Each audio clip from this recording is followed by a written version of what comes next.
Okay, now everybody, I got some wood, and we cut that up in the last video there now. So what I'm going to do is I'm going to split this sycamore this video. It's probably going to be a pretty short video now, but I got some Sycamore lignorum, and we're going to go ahead and run that through the Power Connects, and that's going to be about the video today. So let's just see how this Power Connects 30-ton does with the Sycamore.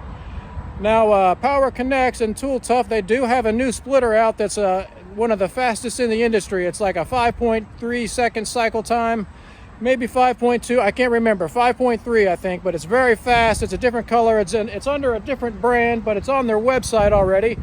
Now, they don't have that for sale, but it's coming soon, any day now this fall. So you might want to check that out. I'd like to get one, but I'd have to sell my other one first or something, and I just invested in a splitter last year and got it paid for, so I probably won't be doing that, but check it out. I might post a video on it or something, but you can go look at it. It's on Tool Tough Direct there on the internet. You can find that. It's called the Hyper Split Log Splitter.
Okay, boys and girls, there's that little pile of sycamore. Now, it was some tougher wood than the sycamore I had last year. I mean, I think some trees are tougher than others.